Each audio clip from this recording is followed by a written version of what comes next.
What's going on, guys? It's your boy Mateview. Welcome back to the channel. This is the channel where tech is not everything, it's the only thing. I got a question for you. What is a perfect monitor? It could be something that you want, looking for. It could be financial or aesthetics, features. But for me, I look through all these aspects just to make sure that I get value for my money, hard-working money. For example, I chose not to go with the Apple Studio display. Hear me out. Just to get a height adjustable stand, come on, I gotta pay 400 bucks for it. Nano texture, I gotta pay 300 bucks for it. With taxes and all of that good stuff, if I want it maxed out, you're looking at 24, almost 2,500 with taxes. The studio display that I chose to work with, I'm not even gonna hold your time up. It's a really great display. Spoiler alert, fire display. The display that I'm going with is the Hauwei Mateview. Reason why we don't actually see Huawei made products in Amazon and all of that stuff. As you know, US has put sanction on it back in, I think, 2019. The silicon companies has pulled out. Google, there's no Android, there's nothing. Went on eBay and bought this monitor for half the price of the Apple Studio display. 28.2 4K, has 60 Hz, just like the Apple Studio display. Comes with 60 Hz. Goes up to 500 nits. Apple goes to 600 nits. Not much of a big of a difference. It's decked out in silver. It looks like an Apple product. Looks clean. Almost borderless display. The borders are very thin. Actually has a weird aspect ratio.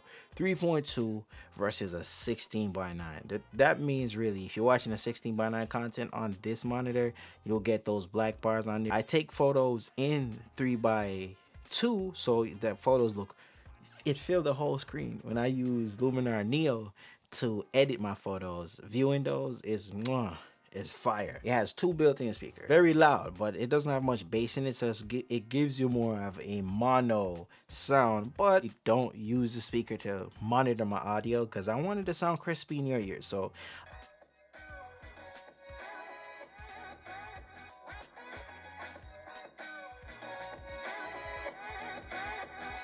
I either use my AirPod Max or my studio displays that I got right here on my desk, or I use my AirPods Pro just to monitor it, because you know they got better bass and balanced sound and all of that stuff. It does not come with a webcam, and that's fine, because if I'm doing a video call, I'll use my camera to actually shoot to get a really crispy video when I'm doing this. I'm cool with that. I just connect my camera to it and it works. Comes with a 65-watt Type-C cable that actually plugs to your laptop to your monitor to get it, charges your laptop at the same time.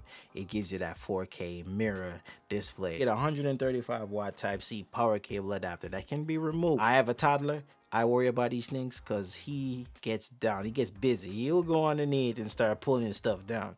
So the fact that if you tug on it, you know, it won't damage it. I just replace it. It won't pull down the whole monitor. One HDMI 2.0, two USB Type A, one 3.5mm jack. It has an eye comfort mode that adjusts to your eyes. You can change from more warmer or a more colder look. I go for the colder look because that's me. Even when I edit my photos, I go for a more colder look when it comes to my photos. HDR 400, sRGB, RGB. It pairs very well with my Mac. I get the wired version, not the wireless version.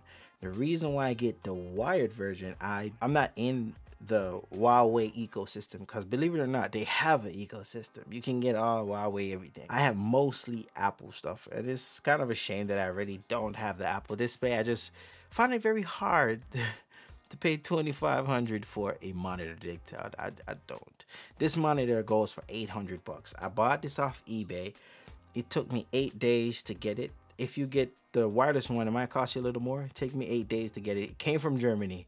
Side note, if you purchase this monitor, make sure you purchase that converter to convert the plugs, because the plugs here is different. If you go to Walmart or Target, it's not in the electrical section. Had me going for a minute. It's actually in the travel section. So yo, that's a big help I'm giving you right here. As for gaming, I don't really game on it, but I did put my my Nintendo Switch on there to see, you know, because it's a 60 hertz refresh rate, you know, I wouldn't recommend gaming on it, but it looks okay on it. I wouldn't play a game on it. I prefer playing it on a big screen, much bigger TV versus this monitor. For me, I mostly edit.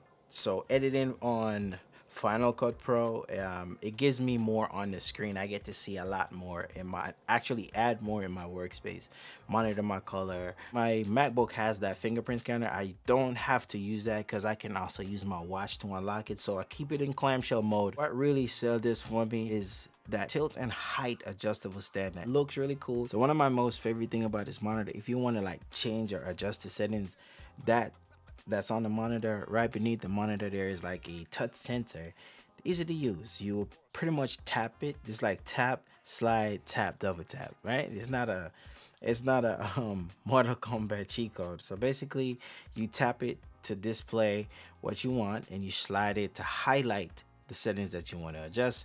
You tap it to select what you want to select, and then you double tap to go back to home. So it's very easy. You want to turn up the volume, the same, you slide left or right. Any question though, leave it in the comment down below and I'll get to it. Definitely I'm gonna do some more testing with it because I've been using it like for maybe, I'll say close to a month, and I've been taking my notes with it. So any question, and just to add to it, there's no light bleeding from the screens, so you'll enjoy the monitor. You're gonna enjoy it, trust me. It's your boy Vizzy. Like and subscribe, share my content. I'm gonna see you in the next one. Here's it.